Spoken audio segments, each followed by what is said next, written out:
Well, our guest is someone who I've been really, really excited to talk about.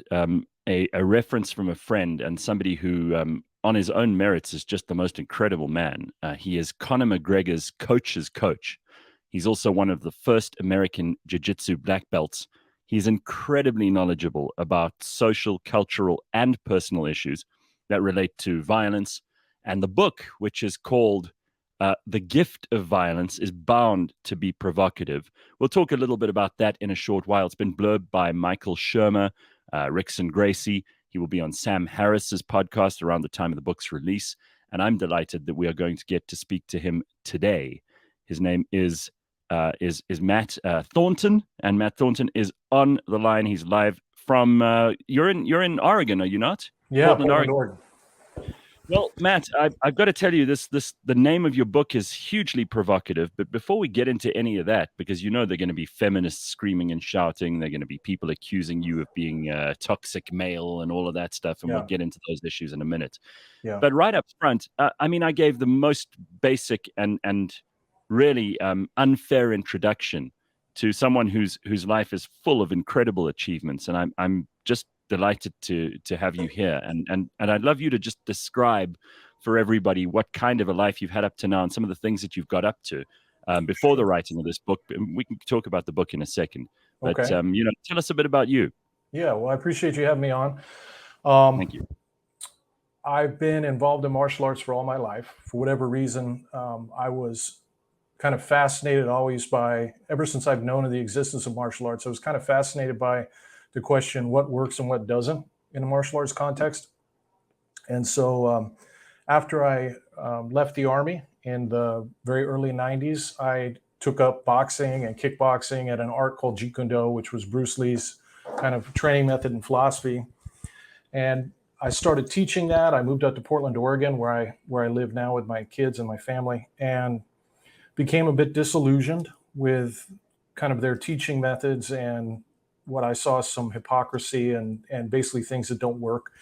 Broke off to open up my own school after I met Rickson Gracie, who, when I saw Brazilian Jiu Jitsu and kind of fell in love with it, I started teaching at a small school thinking I would never make any money at it because everybody told me that people don't want to sweat and train the way I wanted to train. Right. I thought that was true. Turned out it was wrong. There was a whole bunch of people that wanted to do what I do. And then I came out with a video set back in the day of VHS called Aliveness. And that was Wow. where I explained what works and what doesn't work and why. And that became very popular. And people from all over the world, including South Africa, where we have a gym in Cape Town, saw it and connected with me. And those relationships, which was about 30 years ago, those formed the organization, which we call SBG. And as you mentioned, we have, our gym in Ireland and the UK and South Africa and around the world. And so basically for the last 25 years, I've been teaching here in Portland and then traveling around the world to the different locations to give seminars. And then I began the process of writing the book you mentioned about, honestly, probably about 8 years ago. But yeah, that's how I've lived my life. I've done nothing but teach martial arts for 30 years now.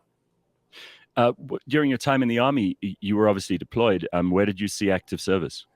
I was in Berlin. I was in a period where there was no war. So I was in after, I was in after Grenada, and I came out shortly before Panama.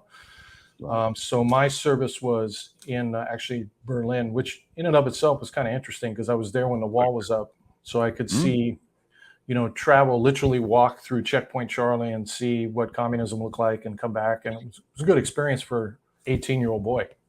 Oh, I'm sure, and helps you to figure out very quickly what the differences between capitalism and communism are and why traffic only ever goes one way, right? Exactly. Yeah, the wall wasn't there to keep people from going into East Germany, that's for sure.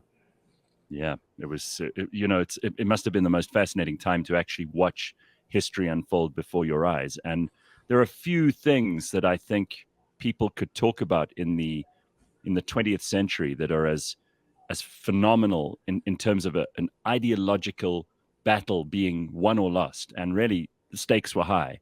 That wall coming down was hugely symbolic, but also for the people who were actually involved, a tremendously emotional and very real experience. And for you to have actually been there to see that, I'm sure it gave you pause for thought and probably helped you to tell people a story which Oh, for sure.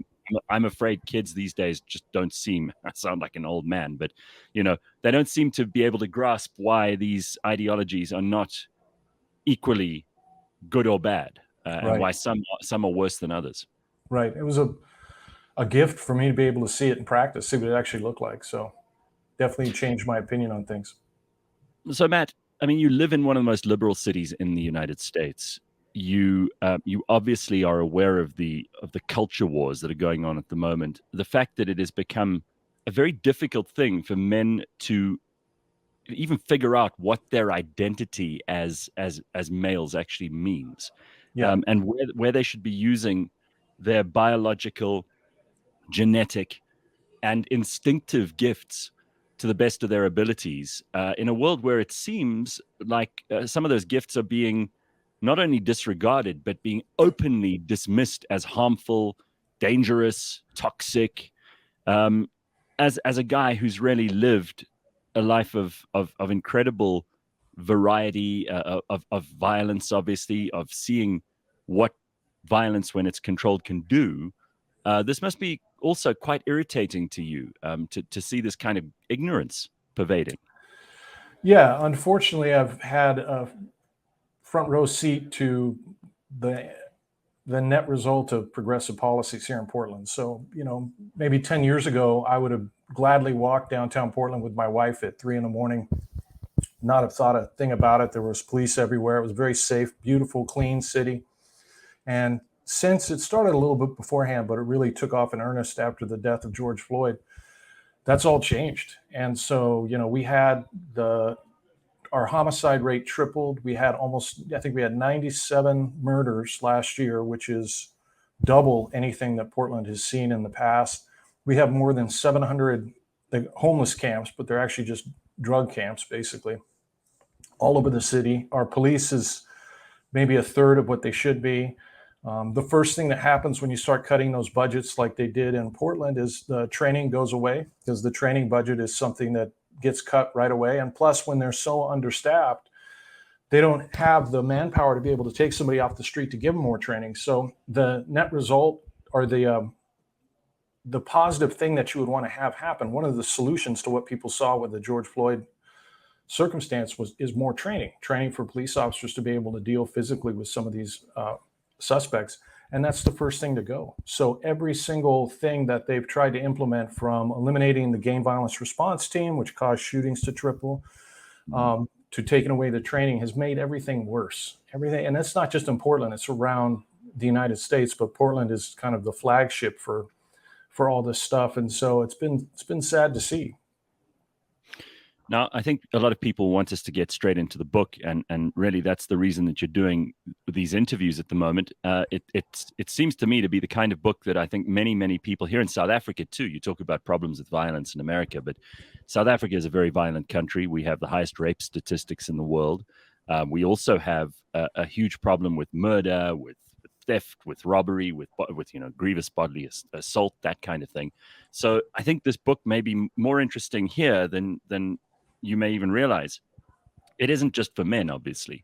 I No. think this book is tremendously helpful and useful, and the little bit I've gleaned, without having an advanced copy, is precisely filling a gap which it seems that so many people are either ignoring completely, or that they cannot fill themselves. So just explain where the idea for this book came from, and precisely how you put it all together, because that's also an interesting process. Sure. I've been teaching, like I said, for 30 years. And although we have champion MMA fighters, jiu-jitsu athletes, and things like that, like you mentioned, 97% of our clientele around the world are just everyday people, men and women and children, who want to learn self-defense. The number one reason people sign up at our locations, we interview them beforehand and talk to them, is always self-defense. And sometimes that comes from a past of abuse or encounters being a victim of violence. And so what I wanted to do is put together one source where I could take everything I've learned over 30 years and give it to these people who I think deserve an answer and a solution. And that's really what the book is about.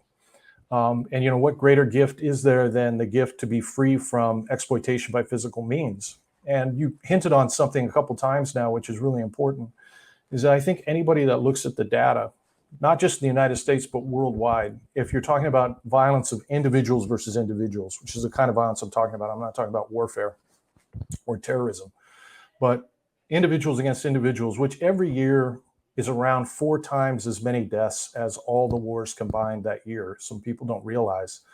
But if you look at the data on that kind of violence, and you don't draw the conclusion that at the heart of that kind of problematic violence exists issues related to maturity, then I don't think you've understood the data.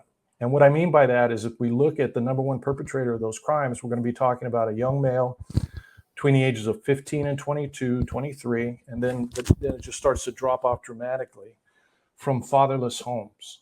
And one of the stories I talk about is actually from South Africa 20 years ago or so. I was in Pilanesberg, and we were driving around, and they had found rhinos that had been mutilated and killed. And they quickly found out that it was elephants that were killing them, and they couldn't figure out why it happened. And then, eventually they realized that they had moved a bunch of elephants from Kruger, I think, but the straps on the helicopter weren't heavy enough to carry the big bulls. So they had brought the females, and they brought a bunch of young teenage male elephants to Pilanesberg, but they hadn't put the right amount of bulls in that. And what happened very quickly is those elephants gathered together, those young male elephants gathered together, and they started to hunt down, torture, and murder other animals. And the only solution that they had was to bring those bulls in. And as soon as they brought those bulls back into the population, the problem ceased. And so, part of my book is, the main thrust of my book is solutions, practical solutions for people who don't want to become a victim of violence, or who were a victim of violence in the past, how to avoid it, how to deal with it, how to manage it. But another part is kind of telling the story of why violence happens. And although the book is not a public policy book, I think anybody that reads it will see that if we really want to have long-term solutions for violence, we have to start talking about families. We have to start talking about fatherless homes. We have to start talking about mentorship, and how important it is for young males to have healthy, mature, older males helping them grow up. Because if you don't have that, they basically raise each other in a kind of a Lord of the Flies situation. And you get what we're seeing here in Portland, and you get what we're seeing in Chicago, and you get what we're seeing all over the world. You get a lot of violence. Some of the philosophies that have been introduced into this discussion to try and assuage the problem of these role model-less young men and their descent into violence and a lack of self-control and acting out and all of that stuff. The solutions that have been provided by some have clearly not borne any fruit. There are plenty of single mothers who are trying their damnedest, but without those male role models, it doesn't matter how hard they work. And I'm by no means discounting how hard so many mothers work, and how often it isn't their fault that there isn't a father in the house. Right. In fact, most of the time it isn't. But these young men are not going to become better citizens by being feminized, and they're not going to become better citizens, and they're not going to become happier people by being locked up or by being reprimanded for being men. Right. You need to channel and harness that aggressive energy and that innate maleness into something useful. And when men do that, and they can see older men showing them how, because we learn like monkeys, really, by observing. When you can do that, the results are instantaneous. Yeah, it's interesting. The argument that people bring up sometimes when I have these conversations, or I hear them take place in the public square, is that in some way, shape, or form, we're denigrating single mothers. And it's actually backwards, because what I'm saying is, it is difficult. It's difficult to raise kids. It's difficult to raise young males. It's a hard job. There's a lot of single mothers that are doing fantastic, and they're doing a great job. And by talking about how difficult it is to raise young men and the need for strong male role models in their life, I'm not denigrating what single mothers do. I'm actually complimenting it. It is a really impressive thing. But long-term solutions, we need to have more fathers in the home. And if you don't have fathers in the home, you're going to have to make up for that with police officers. Otherwise, you're just going to have mass violence. And like you mentioned, we have within us, so another part of I talk about in the book, but innate, I call primal instincts.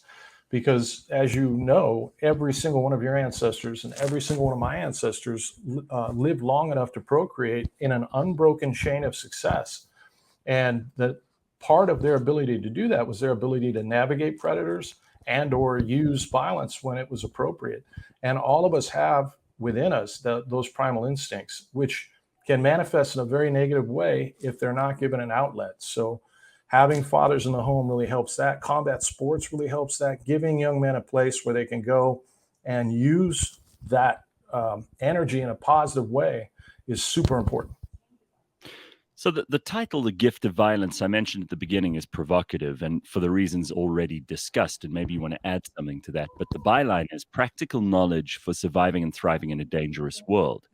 And this is stuff that unless you had training and unless you've gone to an academy or you've learned a martial arts skill or you've trained at one of these specialist gyms, this is stuff that isn't readily available and certainly can't be learnt only from a book. So, when you put this together, you obviously had to explain a few things, but you also had to quite probably tell people that a lot of this they're going to have to discover on their own. Or am I wrong? No, you're correct.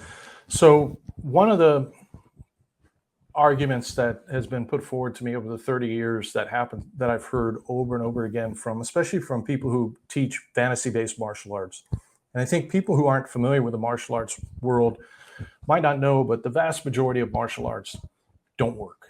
It's make-believe, Aikido, Kung Fu. I mean, they don't work. The martial arts that do work, the ones that'll work in a fight, all have one thing in common, and that's the fact that they're also combat sports. So if you look at what's used in the UFC, for example, you're going to have boxing, kickboxing, wrestling, and then some type of judo or Brazilian jiu-jitsu, some type of grappling on the ground. And the reason why those arts work is because they have an opponent process, which I call aliveness, and so you gain actual timing, and you get to work the material in a practical way. Is something that fantasy-based martial arts don't have.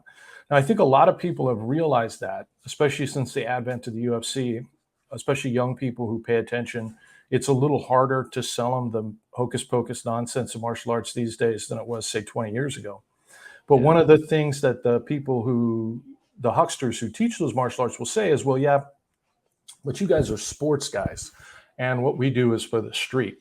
And they'll throw out there that we're not teaching people all the other things that are involved and lead up to physical conflict. And so that was one of the other reasons that I wrote this book. Long before any encounter with a violent predator becomes physical, there's going to be this long chain of events, whether people realize it or not, where their instincts, the hairs on the back of their neck stand up, their instincts are going off. There's certain things that you can notice and look for. And of course, we want to avoid it ever becoming physical. So the vast majority of the book, the first 90% of the book, I talk about everything like that leads up to the physical. And then at the end of the book, I have a chapter on aliveness so people can differentiate between functional martial arts and fake martial arts, where I encourage everybody to take up some kind of combat sport. And I'm partial to Brazilian jiu-jitsu just because I love it and been doing it for 30 years. But honestly, if judo, boxing, whatever, just that kind of physical combat sport, not only is that a healthy outlet for young men, but for everybody else, it will give them the tools, the motor skills in stand-up, clinch, and ground to be able to defend themselves against a violent attacker. And so part of the book is at the end is encouraging everybody, no matter their age, no matter the gender, to take up some form of combat sports. And I think it's a healthy thing for people to do. And there's that part of what you're talking about can only be learned in the doing of the sport, the pushing, the pulling, right. Knowing what it's like to have somebody who's aggressive and with bad intentions try and physically handle you can only come as a result of that kind of training. But up to that point, there's a long chain of events that I want people to be able to recognize. And then also the other thing I noticed, not to be too long-winded here, but when I read everything that was on the market that I could get my hands on before I wrote the book, more often than not, when self-defense instructors talk about violence, they're talking about violent criminal actors. In other words, strangers, the stranger that breaks down your door, that you meet in a dark alley. And that's important, and I talk about that too in the book. But the vast majority of violence, whether we're talking about homicides or assaults or rapes, occurs by people you know, people Yeah. even that you let in your house. And so being able to recognize what I call them character disordered people before it becomes violent is also very important. And so I wanted to, you know, a good portion of my book deals with that as well. Yeah, that's such a valuable understanding, and it's something I only realized a short while ago. And when you look at the actual criminal statistics, you can see very clearly that most rape victims know who their rapist is before the rape, and that kind of thing. You know that most of the physical altercations between men happen between men who do know each other. They're not strangers who just walk up to each other in the street and start fighting. But it's also 100%. interesting. I mean, you make such a good point here, and I'd like you to just embellish this a little for us. Because if anything, your book to me seems to indicate that good people can become more dangerous to bad people. Hmm. And, this is again to the point that so many people just want to get rid of violence as if that's a possibility. It's not possible. No. Violence will always be a part of society, especially in the places where we least want it, inner cities, fatherless homes, gangs. These kinds of things are a reality in your country and in mine, especially. But violence in and of itself can be used for good or for bad. Hmm. And humans seem to have forgotten this very important axiom, but also that for good people to be able to do this stuff and to make themselves dangerous does not mean that they're becoming bad people. No, that's 100% true. So the saying that I actually took from one of my black belts in the organization, Paul Sharp, is part of the mission statement for SBG is to make good people more dangerous to bad people. And I love that sentence because that is when it becomes physical, that is the solution. You know, the first sentence in my book, which is very intentionally put there, is violence is natural. Violence is natural, it's adaptive, it's with us, it's always been with us, it's not going to go away. And when you're dealing with somebody who's intent on physical violence, the only thing that's going to stop that person is the threat of violence or physical violence itself. Full stop. There is a time and place where the only solution to the problem that you're dealing with at that moment is violence. And so, one of the things that happens because violence is so innate in our being that, like, for example, sex, it tends to get polarized. And you'll have people who will glamorize it or make a fetish of it. And then on the other end of the extreme, you'll have people, the pacifists, who will demonize violence. And one of the points of my book is look, violence is natural. Whether you like it or not, every one of us as human beings is going to have to establish a relationship to that topic. And I want you to have a relationship that's not polarized, that's not making a fetish of it and glamorizing it, and that's not demonizing it, and instead be able to see it for what it actually is. And yeah, the more good people we make who are dangerous to bad people, the better our society as a whole will be. And the positive thing about some of that is part of why that happened is because long-term trends, real long-term, right now we're in a spike, but long-term trends, violence has been decreasing. Pretty much any generation that you and I go back, if we go back 100 years, 200 years, 300 years, the further back you go, pretty much the worse it got.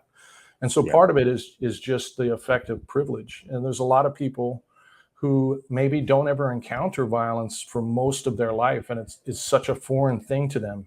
And I don't think that's healthy either. So I want them to have a solid relationship with the topic before all of a sudden it's thrust on them in a negative way and they have no idea how to even handle or process the situation before, during, or after.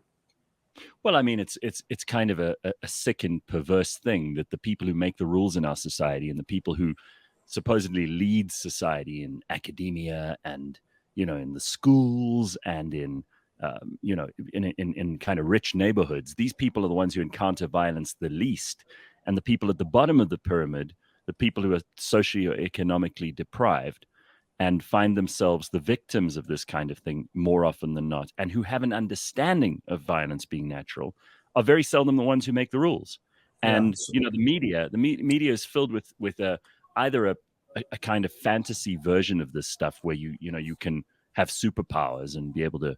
And you see these in movies, these people who have this incredible ability to fight off 20 people at once. It's just Right. not realistic.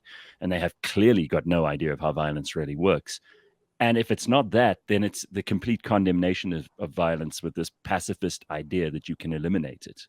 Yeah, no, that's so true. And the sad part of that about that is if we look at some of the theories that have come out of academia from people who have no relationship to violence and have had no relationship to violence, some of those theories have now become public policy, and that public policy affects the people, unfortunately, the poorest among us. And that's a good example is what we've seen happen. I mentioned the George Floyd thing when we started talking, but you know, the people who were advocating for defunding the police in the United States weren't poor black working class people who live in those neighborhoods. When you poll those neighborhoods, it'll be 80 to 90% of the people in those neighborhoods want at least the same amount or more police presence in those neighborhoods because they have to live with it. The people who were pushing that inane, stupid idea of defunding the police were wealthy, privileged, white liberals who don't live in those neighborhoods. And after they get away with getting some of those policies implemented like they have done here in Portland, guess who the majority of the victims are? It's not those wealthy white liberals. The majority of the victims, again, tend to be poor black Americans. And so it is super frustrating once you see this happen, that the people who push for these really insane policies, one of the sad things about it is they're not the ones that have to pay the price for it usually. They're off in their own, protected neighborhood shopping at Whole Foods. They're not the ones whose child is going to get shot in a drive-by shooting. And so they don't actually see the result of what they're doing. They live in a fantasy world. And that's very dangerous and sad as well. So Matt, there are practical things in your book that we should all learn. And I don't want you to give away any of this because we want to get people to go out and buy the book and actually change their lives so that they can become less afraid of going out and doing the things they want to do and living their lives. And, whether you're a big, strong man or a much more slight woman, you should be able to still do certain things to make sure that you're protected. And you said a lot of the book is focused on looking for those signs to avoid the violence and to preempt it before you need to get to that point. And maybe you can give us an example without giving too much away of what kinds of things are the giveaways when someone is behaving. You called it a character defect or something just now. How do you spot those? Sure. Yeah, I'm not worried about giving anything away because my goal with writing this book was to get the information out there. So I have one acronym that I want people to remember. It's really the only acronym I use in the book, and that is MIND, M-A-I-N-D, M-I-N-D. And it covers everything I think somebody needs to know when it comes to violence. And the first part of that M is maturity. And like I talked about before, the majority of problematic violence we see in the world, in the United States and elsewhere, when it becomes individuals versus individuals, is related to issues of maturity. So where you see a lot of immaturity, where you see young males doing dumb and desperate things, that is your first indication that that's not where you want to spend your time. But if you're a mature person engaged in mature activities, doing mature things, immediately, the statistical likelihood of you becoming a victim of violent crime just goes down by 90%. And then the next part of that is intelligence, having the intelligence and understanding, which is partially understanding to listen to your primal instincts. And part of it is an educated awareness of what to look for. And you mentioned character disordered people. Character disordered people, they're going to have a certain level of immaturity. There's going to be a failure to take personal responsibility. There's going to be excuse after excuse. And one of the reason why I use the term character disorder instead of sociopath or some of the other more medical terms for it is because when people keep repeating an error, it's not a mistake, it's a character flaw. And that's something that, every battered wife and a person that deals with abuse tends to forget. They think that this person's going to change. They have all this laundry list of excuses for why they behave the way they did until finally it becomes too late and, the damage is done. So maturity, intelligence, and is noticing, being able to notice what's around in your environment, when things just don't look right, and not being afraid to listen to yourself when that happens. One of the dangerous things that happens is people will have those alarm bells go off inside them. And we all have those alarm bells. And there's nobody listening to this right now that doesn't have these instincts inside them already. You have it. But what happens is people will then start to rationalize that internal voice and they'll ignore it. Sometimes maybe people don't want to appear racist, or people don't want to think human beings are like that, or you want to be nice and you want to always assume the best of people. But when Yeah. you find yourself rationalizing these feelings that you're having, that in and of itself should be a huge alarm bell, because your instincts are usually right. There's a reason why, they evolved that way. So being able to notice those instincts and pay attention to them is so important. In every single case of violence, there is usually a chain of events leading up to it, where the person, if you interview them carefully, this is the work of Gavin de Becker, which is really important for people. He really brought this home, but there was a moment in that person's experience where all those alarm bells went off and they ignored it for whatever reason, sometimes quote unquote noble reasons, not wanting to And be with that person. those alarm bells, correct me if I'm wrong, are, these are thousands of years of Yes, experience by, millions. it's genetic memory. This is the kind of stuff that we have dealt with in every generation, perhaps before this one. Absolutely. And if you're lucky enough in your life to have never had to serve in the military, to never have had to fight a war. I mean, I look at my father fought, my grandfathers both did, all my great grandfathers did, and so on, back as far as I can trace it. I'm probably the first member of my family in the male line who has not had to put on a uniform and go off to fight for something they either did or did not believe in, Right. and learn those lessons firsthand. But it's still in you. You Oh yeah. know when something's bubbling, you could see it, whether you're in a nightclub, whether you're in a busy sort of street, if you're in a concert, you can tell when there's that smell, that kind of feel, that electricity in the air, that violence is about to break out. I think everybody, men and women, are very, very capable of specifically picking that up. And if you ignore it, then usually you find yourself in the middle of it. Oh, that's exactly right. And it goes back millions of years. Mm. Um, and sometimes the instincts of women are a little different from the instincts of men. So it's another thing to pay attention to. If your wife or sister or female friend tells you she finds something creepy about a particular guy, and maybe that male is not setting off your instincts, but they're setting off hers, there's probably a reason for that. You want to listen to that. So Absolutely. always listening to those, being able to hear the signal of that and differentiate that signal from the noise around you is super important. So that's the end part, noticing. And then finally we get to D, which is three things: decisiveness, determination, and distance management. So deterrence, decisiveness, and distance management. So deterrence is something that the way you carry yourself, the way people see you, predators, they have something they call thin slicing, where predators within a fraction of a second will make a determination about whether or not they think you're a good potential victim. And they've done studies on this where they've shown prisoners um, footage of just people walking from the neck down, just people walking across a crosswalk. And they would say, okay, when you see one that you think, that's the person I would attack, I would victimize, I want you to mark it. And they'll be like 80-90% of them will pick the same people. And it has to do with how people carry themselves, how they walk, what they're paying attention to. And so part of physical training, just being involved in a combat sport, is just that helps build that sense of self that's going to help take you off the shopping list of potential predators. That and being aware of your surroundings. That's that natural deterrence.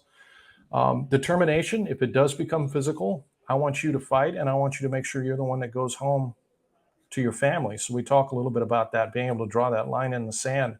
And then the last piece, and it's the very last piece, is distance management. And that's where we actually start talking about physical conflict. And every physical conflict, whether we're talking about a street fight or a war, whatever, when we're talking about violence, whoever controls the distance controls that altercation. And so when it comes to physical fighting, physical force, being able to control the distance, being able to control to close or extend the range of the altercation is really what it all comes down to.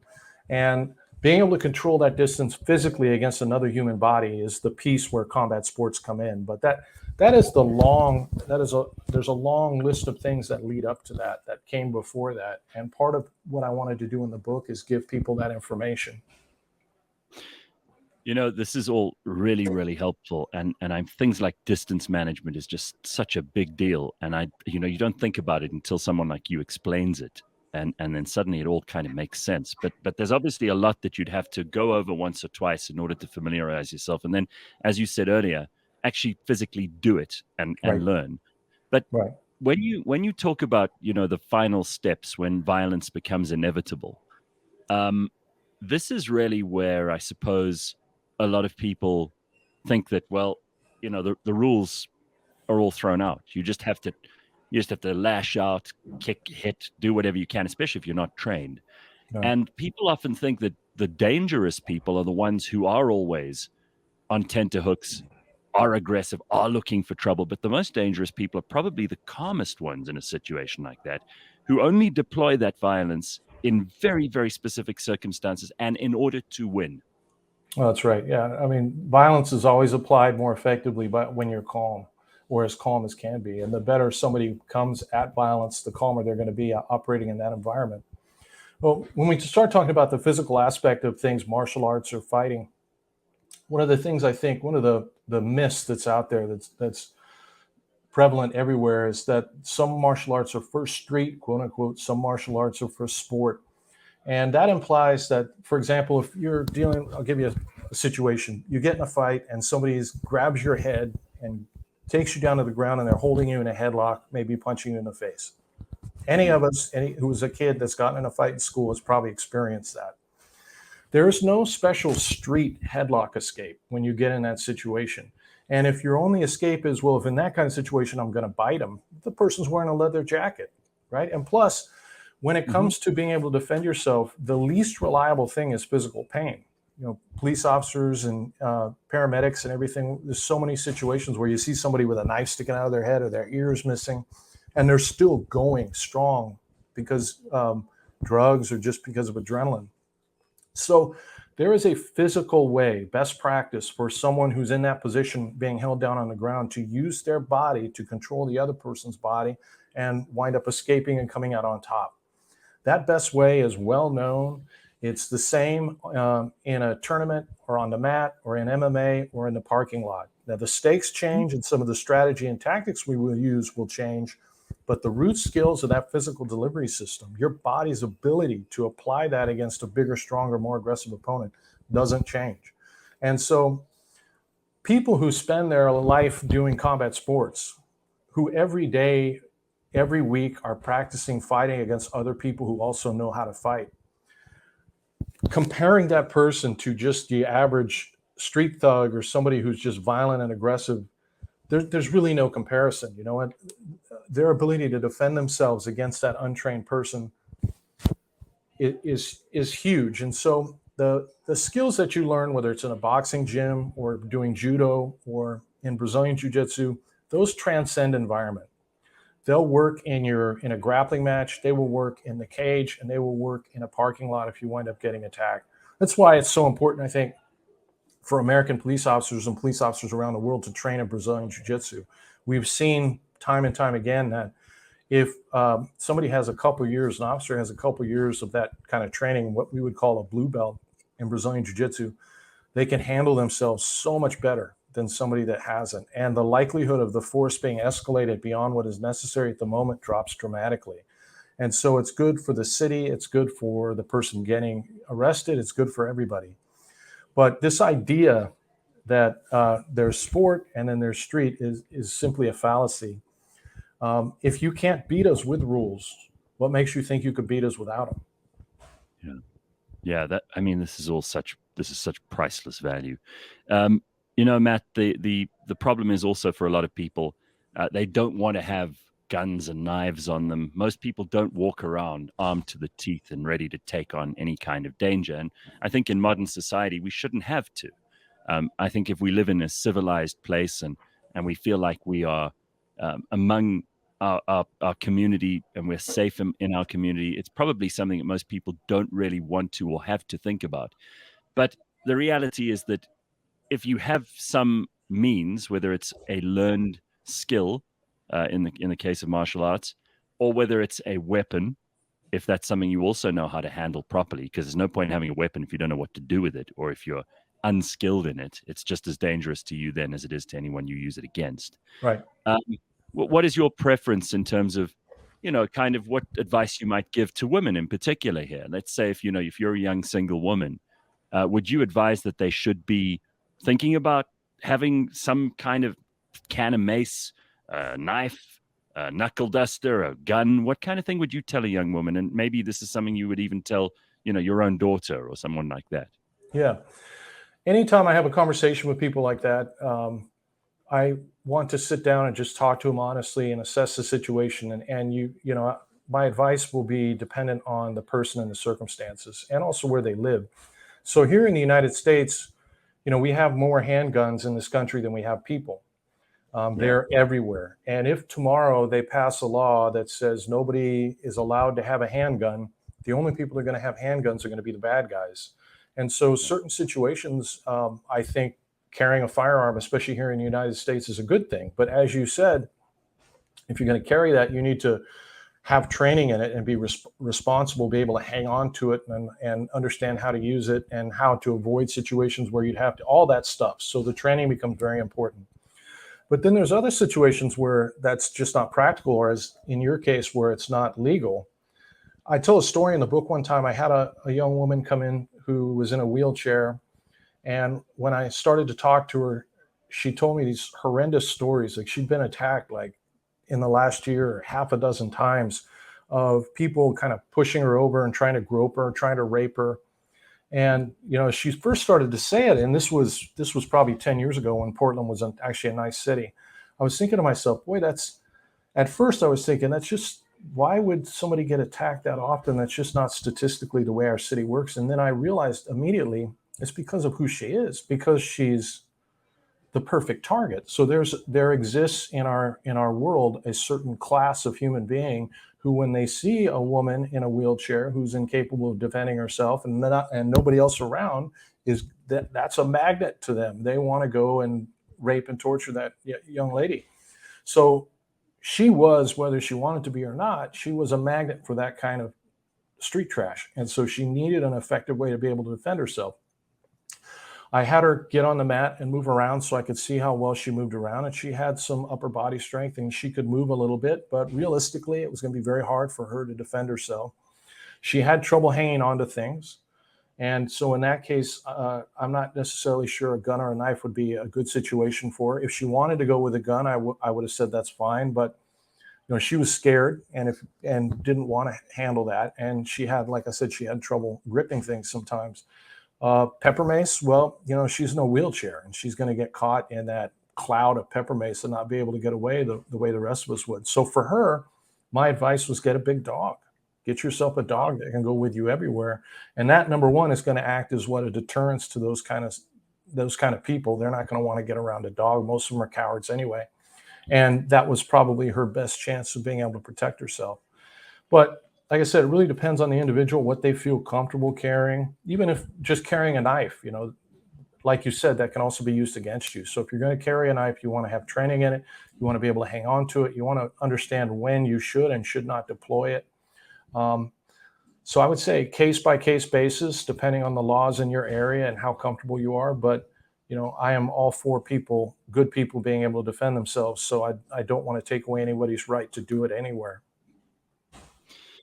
Matt, I'm so glad you've written this book. I think it's going to be a huge hit here in South Africa, and I certainly hope that it permeates into all parts of society, and most especially those parts where people are extremely vulnerable and where they often feel powerless because, as you've just explained with this poor woman in a wheelchair who's found herself the victim of so much violence and crime, even in her situation, there are answers that can be found and there are things that can be done. The book is bound to be interesting to anybody and everybody. It is called The Gift of Violence, Practical Knowledge for Surviving and Thriving in a Dangerous World. And the author, Matt Thornton, is our guest today. Matt, it's a great pleasure to have you with us, and thank you for your time. Thank you for having me on. I appreciate it.